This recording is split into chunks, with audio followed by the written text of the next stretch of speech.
The Intelligent Machines prompt is an essay prompt from the ACT website.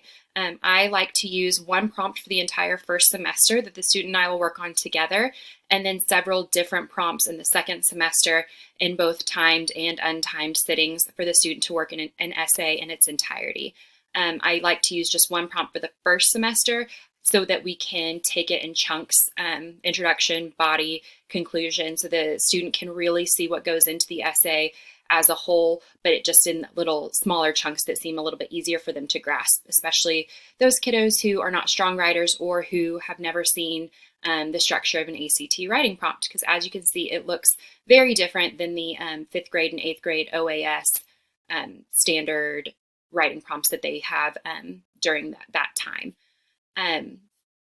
The first meeting with ACT writing that I like to go over is just how to read the prompt for information, what they need to know, what they don't need to know, strategies behind how to write it, but also how to use their time. They only have 40 minutes to write this essay, and ACT is looking for a well-structured, coherent essay. So it's really important that we start to talk about the timing of everything early on. That way, as the student progresses to that second semester where they're writing full essays, timed and untimed, they're comfortable with that sitting and with those expectations. So as you can see, different prompt from previous years.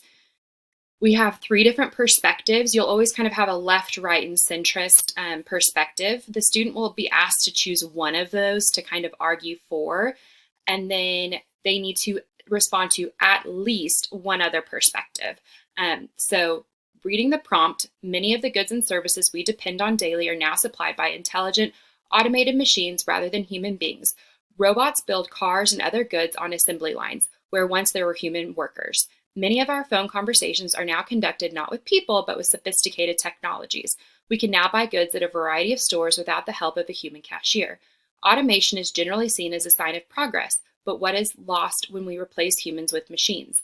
Given the accelerating variety and prevalence of intelligent machines, it is worth examining the implications and meaning of their presence in our lives. So, the prompt is just asking us what is lost with replacing humans with machines. A lot of this other information is just buildup or a little bit of fluff, background information that the student will want to think about those types of scenarios when they're writing. But really the question is, what are we losing? So we have three different perspectives. One will be what we lose with the replacement of people by machines is some part of our humanity. Even our mundane daily encounters no longer require from us basic courtesy, respect, and tolerance for other people. Perspective two is machines are good at low skill, repetitive jobs and at high speed, extremely precise jobs. In both cases, they work better than humans. This efficiency leads to a more prosperous and progressive world for everyone. As you can see, perspective one and perspective two are kind of taking opposite sides. One being it's to the detriment of society that we're being replaced, that humans are being replaced by machines. And then perspective two is that it's a good thing that they're being replaced because now we have a more efficient and prosperous world. Perspective three is intelligent machines challenge our longstanding ideas about what humans are or can be. This is good because it pushes both humans and machines toward new, unimagined possibilities.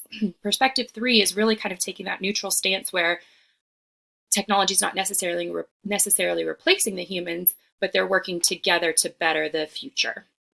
So your student will want to look at each perspective and decide which one they're going to be a little bit more passionate about writing, because again, it's an entire essay. So they need to be able to come up with new information, each paragraph to defend their stance. So they'll want to choose one perspective, and then they'll want to look at least one, if not both of the others, to see how they can come up with counterpoints and argue against it, but also not completely ignoring what the perspective is bringing to the table. So your student has 40 minutes. 5 minutes of pre-writing is a good starting point because they will have the essay task sheet, but they'll have some planning paper to kind of write their ideas and thoughts on. So about 5 minutes to pre-write, 30 minutes to write their essay, and 5 minutes to go back and edit. That is a perfectly timed essay. So your student might not take the full 5 minutes to pre-write, and they might not get a full 5 minutes to go back and edit. What I like to tell my students is trying to get to finish the second body paragraph by about 10 minutes till time is called. That would give you about 10 minutes to write your third body paragraph and conclusion, with a few minutes left to go back and edit. If the 5-minute buzzer is called when your student is on their third body paragraph or conclusion, do not have them rush. Have them continue writing their essay because they are making good time. If they're on their second body paragraph, by the time the 5 minutes are called, I would have them try to wrap up their thoughts concisely in the second paragraph, which hopefully is comparing their perspective to one of the other perspectives, and then very quickly writing a conclusion that again reiterates their argument, and then go back and make sure everything is grammar and spelling and all that stuff is correct. If they're still on the first or second paragraph, so your introduction or your first body paragraph, when 5 minutes are called, they need to very quickly, in a few sentences, write a second body paragraph talking about one of the other perspectives, comparing it to their own, and then hitting that conclusion, which is just a restatement of their thesis, just to try to get it wrapped up with an introduction, some body, some counter arguments, and a conclusion. We don't want any student to stop to have time called before they have written their conclusion or before they have at least compared their perspective to one other perspective. Ideally, they have time to kind of look at both perspectives, both of the other perspectives, to compare with their own, to create counter arguments and points of why their perspective is correct. So those are kind of the strategies behind the essay and how to write it, how to read the prompt for information, how to kind of get rid of the fluff and look for the actual question that the student is being asked. The fluff is there to help the student have information to write about, because unlike the 8th grade or 5th grade essay, they don't have articles that they're pulling information from. Largely, the student's just going to have to go off information that they already know about a situation, or go off the few sentences within the prompt that gives them some of the information that they'll be able to use.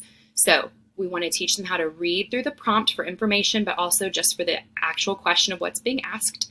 And then we want to be able to read each of the perspectives, deciding which one they want to take, but also the differences and similarities between all three. That way, as they're writing their essay, they can argue fully and thoroughly, but also introduce some of those counter arguments that will show that they understand the other perspectives, because that's part of it. Part of it is showing the understanding of at least one other perspective. The writing portion of the ACT is 12 points. Scoring an 8 on the writing is a good score. Scoring 10, 11, or 12, it means that your student's a highly skilled writer. So we want to try to get between 8 and 12, ideally 10 and 12, for our students. So hopefully with these next couple of videos, I'll be able to help you teach your student how to write an essay for the ACT.